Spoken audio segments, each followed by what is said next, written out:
Now, find a new rival. Okay, welcome back to WTSF, where I answer questions from r/Street Fighter with in-game examples. I find the common themes for the week on Reddit, you vote for which things you'd like to see, and then we'll just go through some of the questions that match that theme. So this time round, you wanted to see more about getting in Street Fighter 5. If you'd like to take part in these polls, they go up every Friday on my Twitter. If you follow @BehindTheWires or @TheHairFGC, I'll include them in the description. Yeah, you should be able to take part. First question from SquidFox. How do I approach people? Trash Chun-Li here.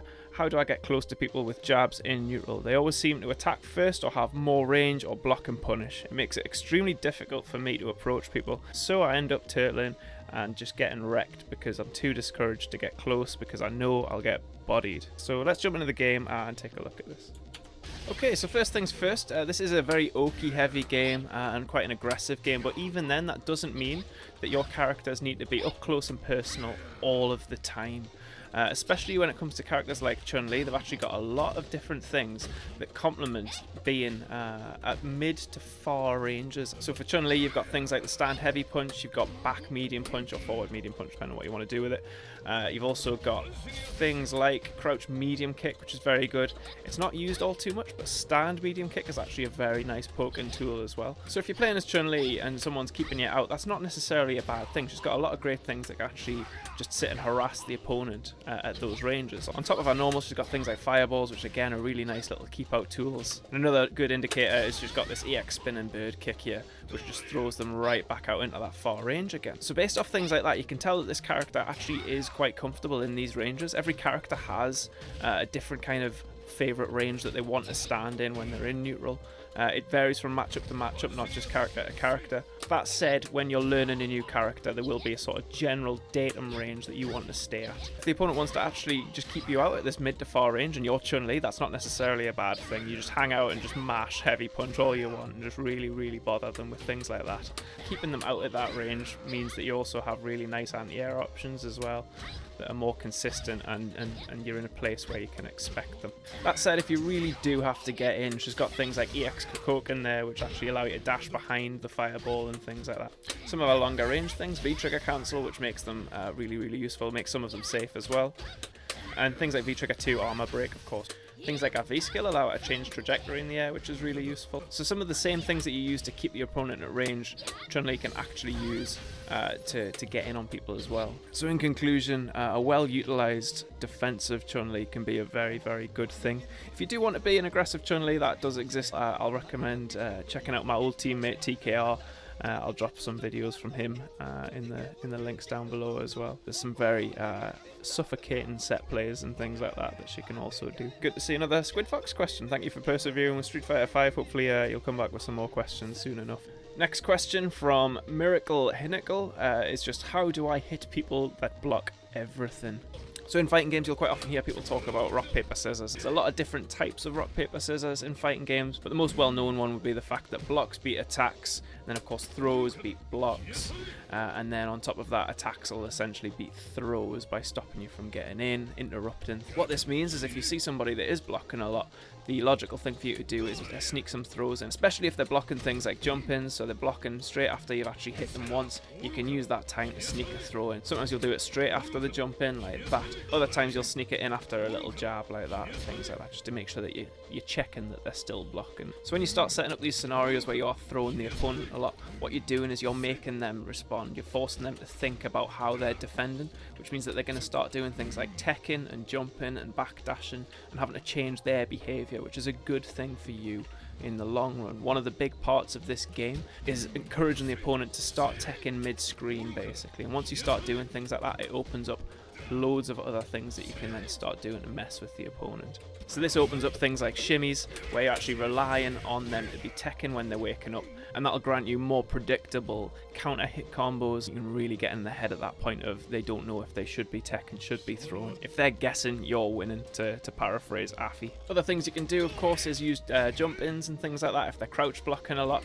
A good use of overheads, obviously, to test if they're blocking effectively and not just down backing the whole time. Changes in attack levels, so hitting high and then hitting low as well to see if they're actually actively defending. If you've got things that allow you to switch sides, that's also really helpful. If you've got command throws, they're a massive deterrent for people that are blocking too much as well, just because of the amount of damage and stun that they can do. People will really want to do whatever they can to get away from that. Of course, this is rock, paper, scissors, so if you start beating their attempt to block you a lot, obviously the next thing they're going to do is move to the next thing, and so on and so on. So if you start throwing them, they're going to start trying to attack and prevent you from getting into throw ranges and stuff like that. But that's what you wanted in the first place, was them not turtling up. So it's a good thing, but just make sure that when they switch up, you switch up with them. Next one by Not Exile, Whiff punishing and proximity block. Lately I try to focus on whiff punishing big, relatively slow moves, walk in the range of the normal you're trying to make them whiff, walk out, seems simple enough. However, more often than not, as I try to walk back, I'm just stuck in blocking animation for what seems like an eternity before their move finally connects. I have a feeling like I could walk just out of range, but the game just doesn't let me. The moves then seem impossible to whiff punish with walk in, walk out tech. Examples off the top of my head include long range punches from Chun, Vega and Zangief charging the punch. The moves they're throwing out really feel like they're homing. I'm sure I'm doing something wrong. So proximity guard in this game is famously difficult to get out of. You see there, I was just locked in that the whole time.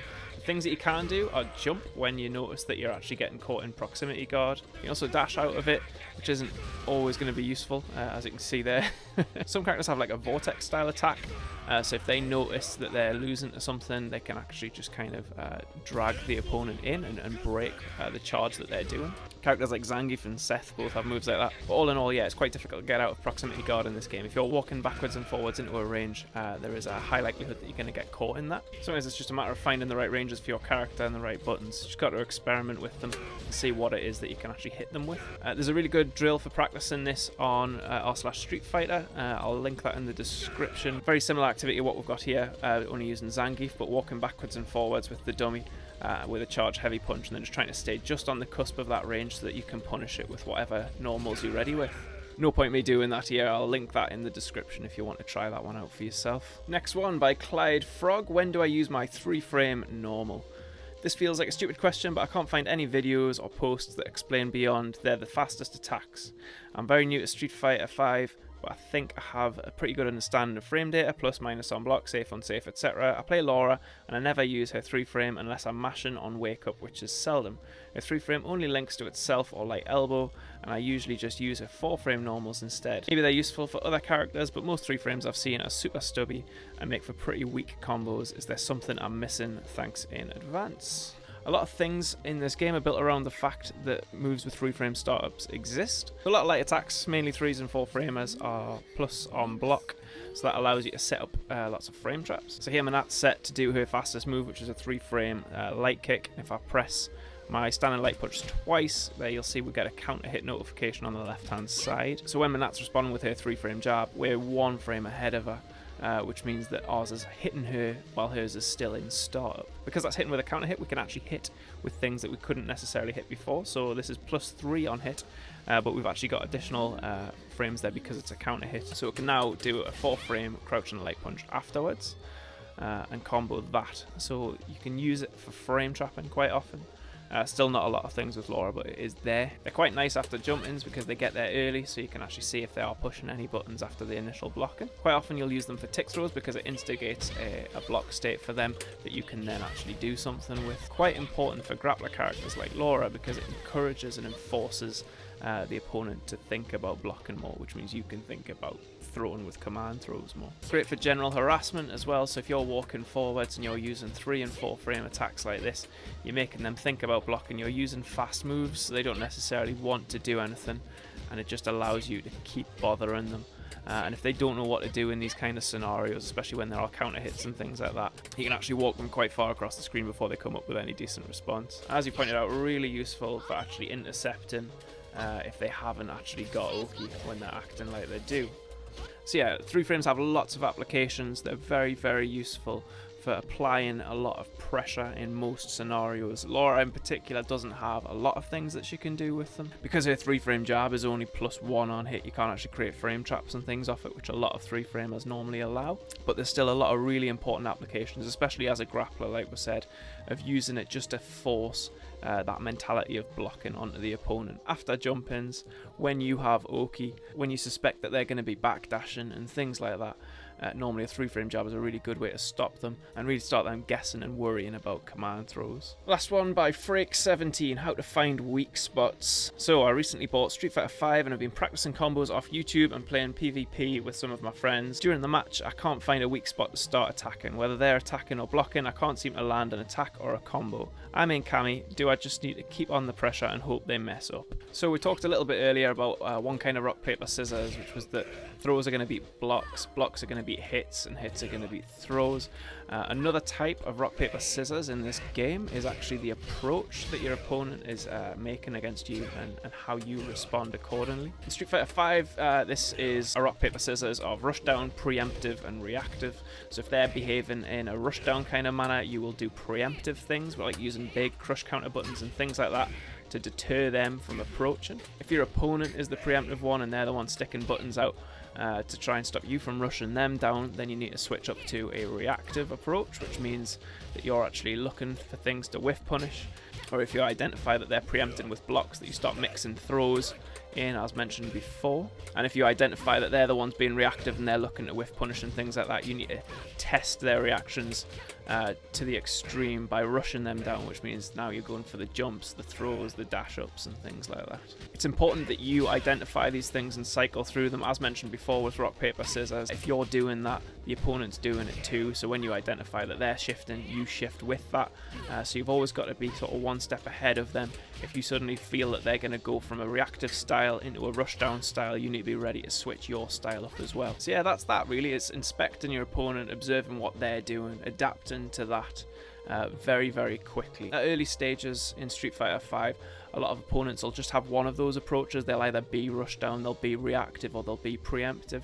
As you play more and more experienced players, you'll notice that they'll switch styles between rounds, and then the more experienced players are switching styles within rounds as well, so then you're really having to cycle through what you're doing. You'll never win a round by just sticking to one of those styles, so you need to be adapting to whatever they're putting out. And that's week 3 of WTSF. For all of the new starters that are joining this week because of Championship Edition or because of the deals that are going on online at the moment, welcome. I hope you really enjoy Street Fighter 5. There's loads of help out there if you need it.